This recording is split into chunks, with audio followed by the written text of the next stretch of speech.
Historia de la filosofía, por Nicolás Abagnano, volumen 3, 261, parte séptima. La filosofía entre los siglos XIX y XX.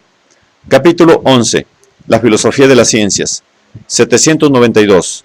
La física de los cuanta. Como ya queda dicho, la evolución crítica constituida por la teoría de la relatividad consiste en el hecho de que en esta teoría es indispensable la consideración de las condiciones que hacen posible el procedimiento de la observación. Este punto hallaba una ulterior confirmación en el desarrollo de la física atómica, que tiene por objeto el estudio de las partículas resultantes de la disolución del átomo.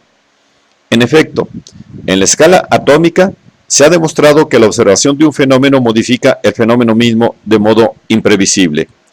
La energía empleada en la observación, por ejemplo la luz, no puede descender por debajo de una cantidad mínima, el quantum de energía o constante H descubierta por Max Planck en 1910.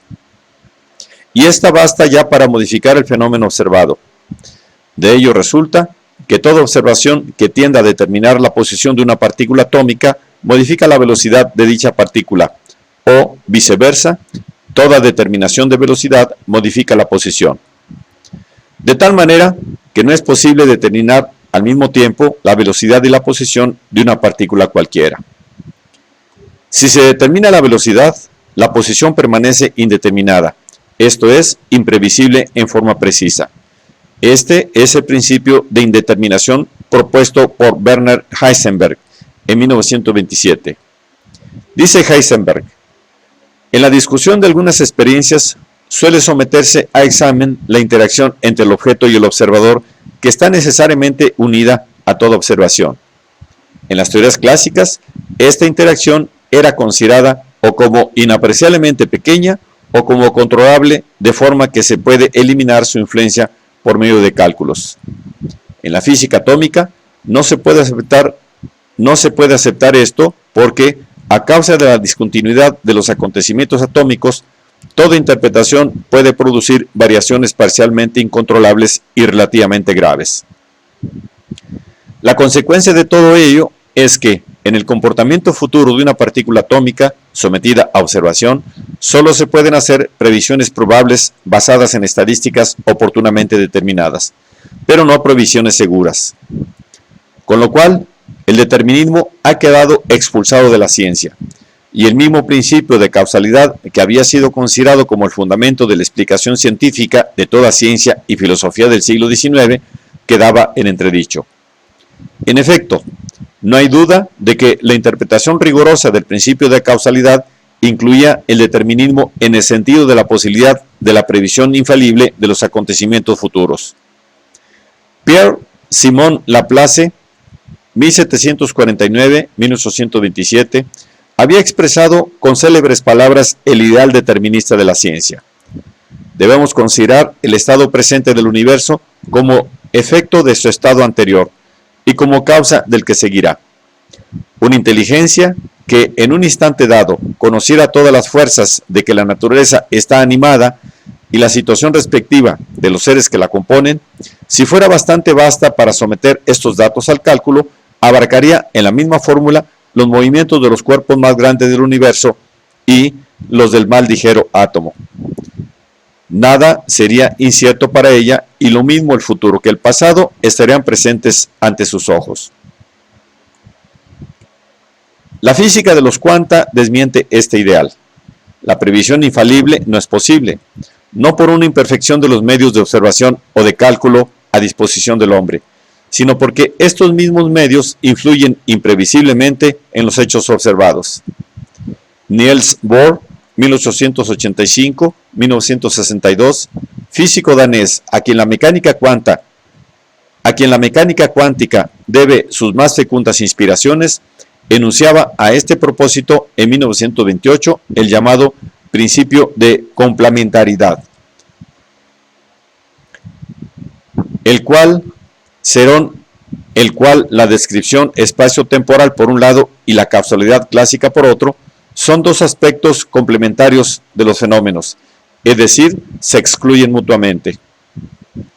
Este principio representaba el reconocimiento de la imposibilidad de separar el comportamiento de los objetos atómicos de la influencia que sobre ellos ejerce la observación, es decir, de las condiciones en que los mismos se manifiestan, y en consecuencia excluía que la física pudiese describir una cadena causal necesaria de acontecimientos. Sin embargo, esta exclusión pasó a ser, y sigue siendo todavía, uno de los puntos fundamentales de discusión entre los científicos. Para salvar el determinismo riguroso, Max Planck, 1858-1947, el descubridor del quantum de acción, recurría a la hipótesis de un espíritu ideal, que, a diferencia del hombre, no forma parte de la naturaleza ni experimenta sus leyes, de modo que puede conocerla sin influenciarla. Naturalmente, para este espíritu, las relaciones de indeterminación no existirían. Pero se trata, como es natural, de una hipótesis incontrolable e irrefutable, totalmente ajena a la física moderna. Otro físico, von Neumann, escribía en 1932: hoy no hay ninguna razón que permita afirmar la existencia de la causalidad en la naturaleza y ninguna experiencia que pueda darnos la prueba. Claro que esto no significa que la libertad o el arbitrio hayan sido reconocidos como dominantes en la naturaleza.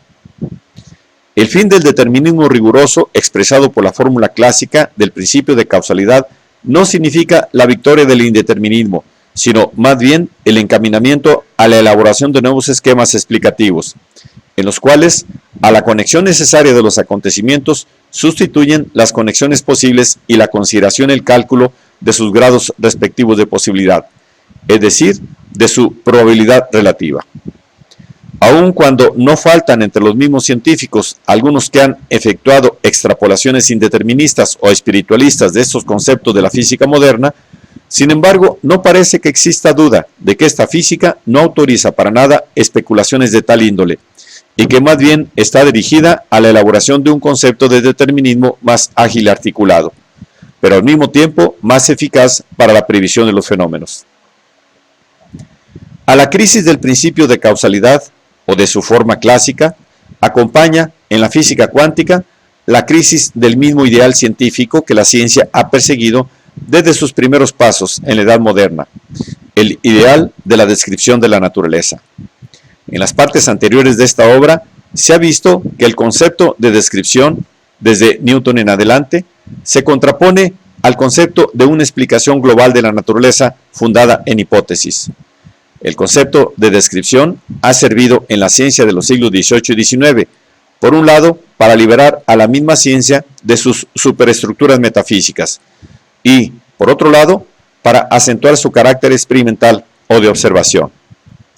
Pero la misma posibilidad de una descripción de la naturaleza, esto es, del curso objetivo de los fenómenos, la pone también en duda esta misma física cuántica. En efecto, no se puede reconstruir, por ejemplo, todo el comportamiento de una partícula atómica considerada en su individualidad, porque la probabilidad estadística nunca afecta a un solo objeto, sino a un conjunto de objetos idénticos. La física cuántica prescinde de leyes individuales referibles a partículas elementales y formula directamente leyes estadísticas que gobiernan a los conjuntos. No es posible basarse en la física cuántica para describir las posiciones y velocidades de una partícula elemental, ni para predecir su curso, como ocurre en la física clásica. La física de los cuanta trata únicamente de los conjuntos y sus leyes valen para las multitudes y no para los individuos.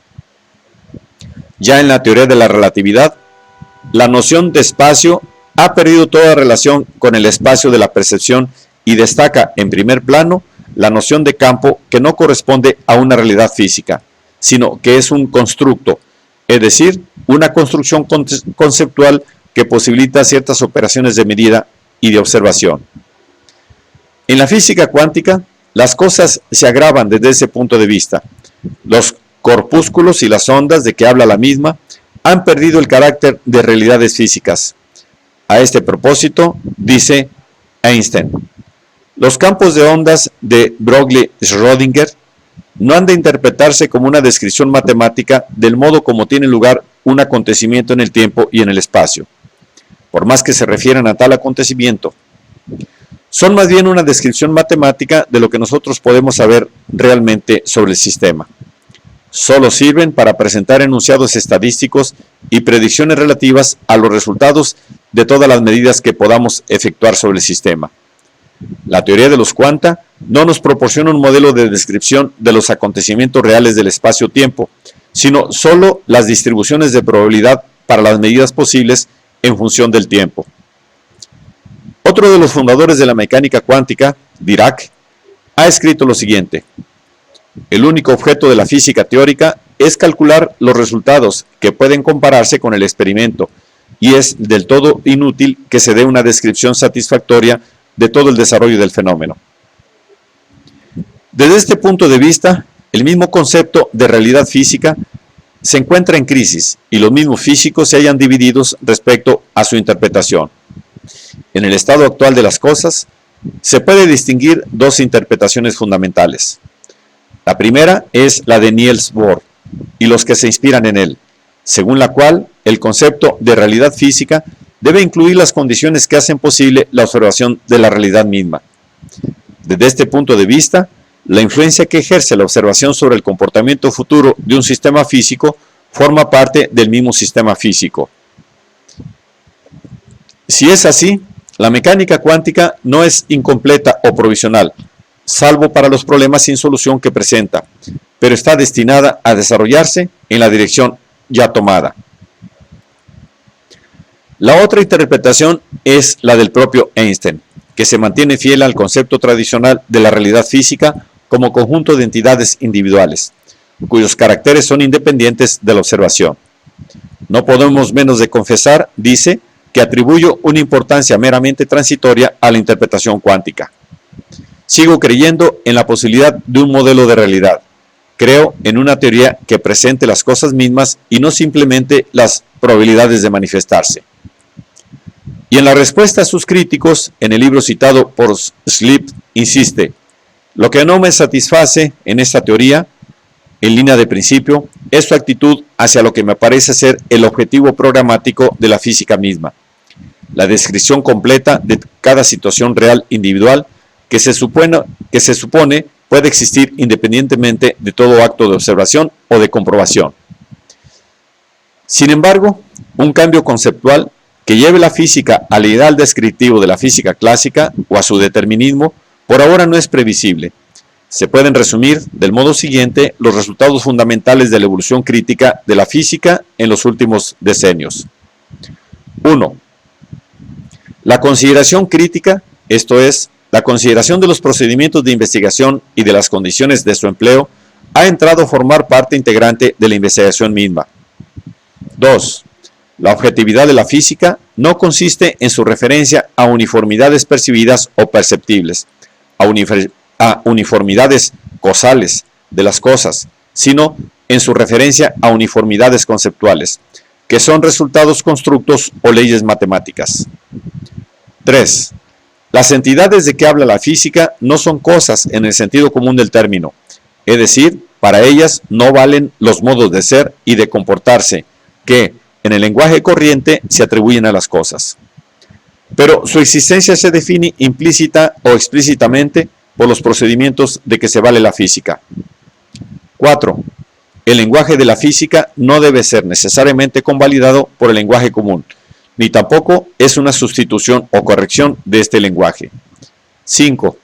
Las explicaciones de que se vale la física no tienen naturaleza determinista, sino probabilista, es decir, son explicaciones condicionales.